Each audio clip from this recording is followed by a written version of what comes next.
नमस्कार, प्रणाम, सत श्री अकाल। स्वागत है हमारे YouTube चैनल में कौशल किशोर 1090 में। उम्मीद करते हैं कि आप लोग बहुत ही खुश होंगे, स्वस्थ होंगे। हमारी सच्ची घटनाएं, सच्ची कहानियां देख करके बहुत ही जागरूक और सतर्क होंगे आप। ये कहानी है एक ऐसे पिता की, एक ऐसी माँ की जिसको इस प्रकार की हरकतें नहीं करनी चाहिए। एक बहुत बड़ी दरिंदगी का जो मामला सामने आया है, तो वो बहुत ही गंभीर आरोप है इस माँ पर और इस बाप पर जिसने इस प्रकार की हरकत की है। दरअसल कहानी है ये एक रिया नाम की लड़की होती है जिसकी उम्र 14 साल होती है। अब 14 साल की लड़की है और कक्षा 9 की पढ़ाई कर रही है। अभी लड़की पढ़ने में बहुत तेज होती है और उसकी ज़िंदगी में सब कुछ अच्छा चल रहा होता है। माँ होती है, पिता होता है, बेटी होती है, बस 3 लोगों का परिवार होता है और परिवार बहुत ही संपन्न और खुशहाल तरीके से चल रहा था। इस लड़की की ज़िंदगी भी बहुत ही ठीक ठाक चल रही थी। लेकिन एक बार अचानक इस लड़की की पेट में दर्द होती है। वो कहती है कि माँ, मेरे पेट में दर्द हो रहा है। माँ कहती है कि मैं दुकान से या बाहर से मेडिकल स्टोर से एक दवाई ला दूँ, खा लो, आराम हो जाएगी। जाती है, एक दवाई लाती है दर्द की, लेकिन उससे आराम नहीं होती है। यहाँ तक कि जी मितलाना, उल्टी होना, यहाँ तक चीज़ें शुरू हो जाती हैं। बेटी बताती है कि मुझे कोई आराम नहीं है, मुझे तकलीफ़ बढ़ती जा रही है। तो माँ सोचती है कि ऐसा करें कि एक डॉक्टर को दिखा दें। तो जो पास में डॉक्टर था, डॉक्टर को ये इलाज के लिए दिखाने जाते हैं। तो डॉक्टर देखता है और कहता है कि इसे अल्ट्रासाउंड की ज़रूरत है। अल्ट्रासाउंड होने के बाद ही पता चलेगा कि पेट में किस लिए दर्द हो रहा है, क्यों उल्टी हो रही है। तो ये लोग सरकारी अस्पताल जाते हैं और सरकारी अस्पताल में वो माँ उस बेटी का चेकअप करवाती है। जब डॉक्टर चेकअप करती है तो एक बहुत ही हैरान कर देने वाली बात बताती है कि 14 साल की लड़की है और वो गर्भवती होती है, मतलब वो प्रेग्नेंट है। अब माँ भी बहुत हैरान है, बेटी बहुत हैरान है। सोचती है कि ये क्या हो गया, क्या हमारी इस जास्ती का, क्या हमारी इन चीज़ों का सब कुछ खुलासा हो जाएगा क्या। इस डर से बहुत डर जाती हैं, घबरा जाती है। माँ कहती है डॉक्टर से कि बहुत ही बदनामी और बेइज्जती का सवाल खड़ा हो गया है। डॉक्टर साहब से बहुत ही मिन्नतें करती हैं कि डॉक्टर साहब, इस लड़की का एबॉर्शन कर दीजिए, मतलब गर्भपात कर दीजिए। जो डॉक्टर साहब होते हैं वो बहुत ही ज़्यादा इन लोगों पे क्रोधित हो जाते हैं और कहते हैं कि ये चीज़ें अच्छी नहीं हैं, ये करना उचित नहीं है, तो ऐसा हम नहीं कर सकते। यह हमारे अस्पताल में इस चीज़ का परमिशन नहीं है, ऐसी अनुमति नहीं है कि मैं किसी भी लड़की का गर्भपात करूं। लेकिन वो बहुत ही जब मिन्नतें करती है, बहुत ही हाथ जोड़ती है, पैरों में गिर जाती है डॉक्टर के, तो डॉक्टर को रहम आ जाता है और एक बार सोचते हैं। वो कहती है कि मेरी बेटी की ज़िंदगी बर्बाद जाएगी, मेरी बेटी का भविष्य चौपट हो जाएगा। आप ऐसा करिए कि इसका गर्भपात कर दीजिए। डॉक्टर साहब सोचते हैं कि चलो, जब इतनी परेशान है, इतनी मिन्नतें कर रही है, तो कर ही देते हैं। तो डॉक्टर साहब ने फिर उस लड़की का गर्भपात कर दिया और कुछ दवाइयाँ देकर के घर भेज दी। इसके बाद में लड़की 1 महीने के बाद फिर से आती है।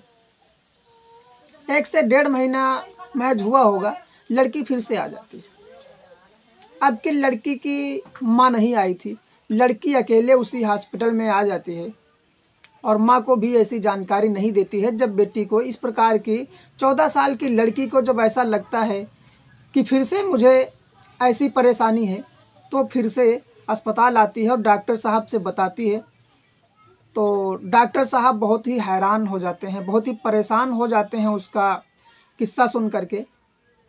और डॉक्टर साहब आपके लिए एबॉर्शन करने के लिए बिल्कुल ही मना कर देते हैं और कहते हैं कि मैं एबॉर्शन नहीं करूंगा इस बार, आप यहाँ से चली जाओ बेटा, वरना हम इस मामले को ऊपर तक पहुँचा देंगे, हाईलाइट कर देंगे, आपके लिए परेशानी हो जाएगी, इज्जत के सारे तार तार हो जाएंगे। डॉक्टर साहब ने कहा कि अगर ऐसा मामला चल रहा है तुम्हारे घर में, तो तुम किसी और से क्यों नहीं बात करती हो, किसी और को ऐसी बातें क्यों नहीं बताती हो, क्यों ऐसी जानकारी अपने जो करीबी लोग हैं, जो खास लोग हैं, उनसे क्यों नहीं बताती हो। लड़की ने कहा मैं बताऊं तो बताऊं किससे, जब सबसे ज़्यादा करीबी अपने लोग ही जो सबसे खास हैं इस तरह से हैं, तो मैं अब किसी के सामने अपनी बात रखूंगी तो क्या कोई बात मेरी मानेगा, क्या कोई मेरी बात स्वीकार करेगा। डॉक्टर साहब को वो लड़की ऐसा क्या बताती है कि डॉक्टर साहब बहुत ही हैरान हो जाते हैं। तो बहुत ही हैरान कर देने वाली घटना है। उस लड़की ने डॉक्टर साहब से बताया कि आज से 6 साल पहले जब मेरी उम्र लगभग 8 से 9 साल के बीच की थी, तब मेरी माँ इस दुनिया को छोड़ चुकी थी और मैं 9 साल की उम्र में आ चुकी थी और मेरी माँ इस दुनिया से चली जाती है, मतलब माँ एक्सपायर हो जाती है। बाप शराबी है, रात में बाप आता है तो बेटी को अच्छी नज़र से नहीं देखता है। एक बार तो ऐसा हुआ कि बेटी बताती है कि मैं अपने घर पर थी और बाप आता है, रात में ज़बरदस्ती उसके साथ शारीरिक संबंध बना लेता है और बेटी रात में भाग भी नहीं पाई और उस चंगुल में फंस गई, उस शिकंजे में फंस गई जो उसका रात में अपने शरीर का बचाव नहीं हो पाया और उसका शारीरिक शोषण खुद उसके बाप ने किया। जब सुबह हुई तो बहुत हाथ जोड़ता है, पैर पड़ता है, बहुत ही मिन्नतें करता है, तो बेटी उस मामले को छिपा लेती है और कहता है कि तो फिर मैं अब दूसरी शादी कर लूँगा, मैं इस तरह से नहीं रह पाऊँगा। तो लड़की कहती है कि ठीक है, लेकिन वो इतनी मिन्नतें करता है कि जब तक तुम्हारे लिए दूसरी माँ नहीं ला देता, मैं दूसरी माँ नहीं मिल जाती, तब तक तुमको मेरे साथ ऐसा करना पड़ेगा, तुम्हें इस तरह से हमारे साथ रहना पड़ेगा। वो बेटी जो अब 10 साल की हो रही है, सालों हो गए उसके साथ ऐसे, जब 10-11 साल की हो जाती है, अब लड़की को ऐतराज़ बहुत होने लगता है कि मेरा आगे का भविष्य है, मेरी शादी होगी, मेरे सब कुछ होंगे। जब साथ में पढ़ती है, लड़कियों के सबके साथ में जाती है, तो सबके अपने अपने सपने हैं। इसी प्रकार से इस लड़के के भी सपने होते हैं। लड़की सोचती है कि अब हमारी ज़िंदगी बर्बाद हो जाएगी, 11 साल की हमारी उम्र है और 38 साल का पिता, यह संबंध बहुत ही गलत है, ऐसा हमें नहीं करना चाहिए, हमें ये घर छोड़ देना चाहिए, हमें इस घर से निकल जाना चाहिए। लेकिन बेटी है, जाए तो जाए कहाँ। यह भी सोच रही थी कि अगर सगे बाप ने ऐसा किया है तो मैं ये घर छोड़ करके जहाँ भी जाऊँगी, हो सकता है मैं इससे ज़्यादा मुसीबत में फंस जाऊँ। डर लगता है घर छोड़ने से, बाप से ज़्यादा फिर अब किस पर जा कर के भरोसा करे। लड़कियां तो लड़कियां हैं, सुरक्षा के नाम पर तो बहुत ही मुश्किल से सुरक्षा मिल पाती है। बहुत ही कम लोग हैं जो इस प्रकार की सुरक्षा दे पाते हैं।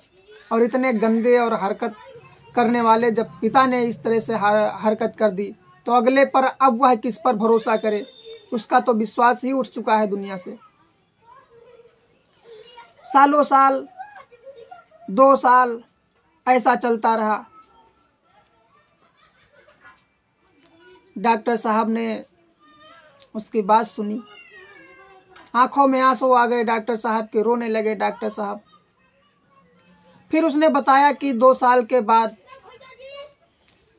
2020 से सिलसिला ये हमारे साथ चल रहा है। जब एक दूसरी माँ भी आ गई, फिर भी मेरी ज़िंदगी में कोई बदलाव नहीं हुआ। मेरे बाप ने मुझे उसी तरह रखा जिस तरह कोई 2 बीबियां रखता हो।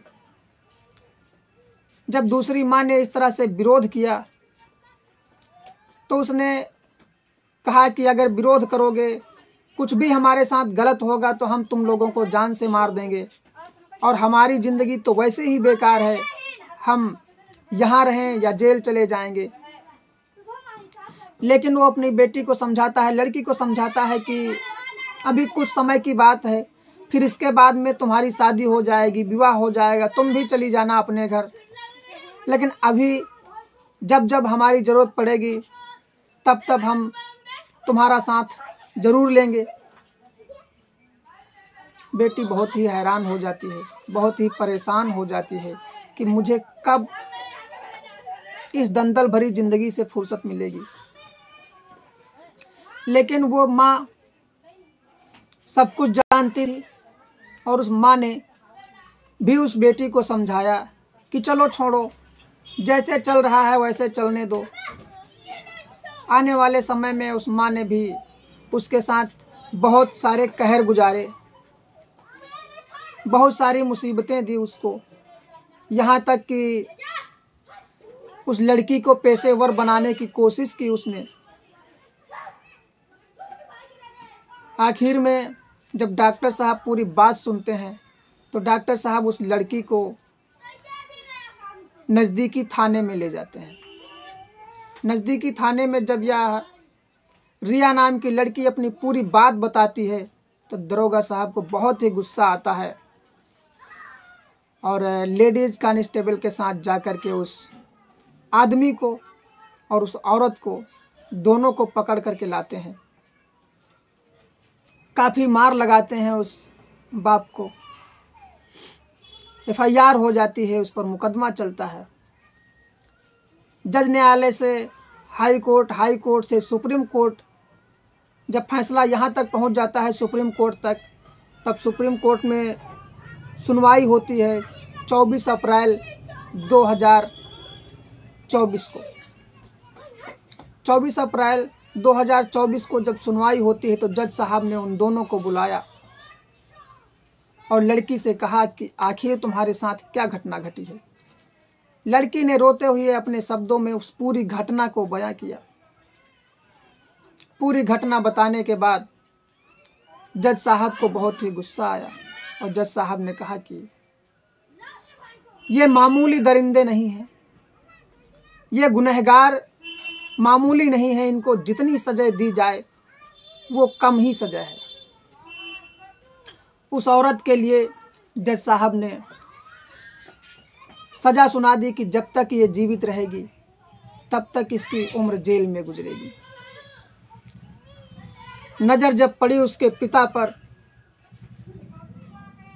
जो एक बाप का कर्तव्य निभाते निभाते एक इतने घिनौने जुर्म में शामिल हुआ, इतना घिनौना जुर्म किया कि 38 साल की उम्र में अपनी 14 साल की, यहाँ तक कि 10 साल से लेकर के 14 साल तक उस लड़की के साथ शारीरिक शोषण करता रहा। उस जज साहब ने उस आदमी को जल्लादों से कहा कि इसे ले जाओ, इसे फांसी की सज़ा दो और जब तक इसकी अंतिम सांस भी चलती रहे तब तक इसे फांसी के फंदे से हटाना मत।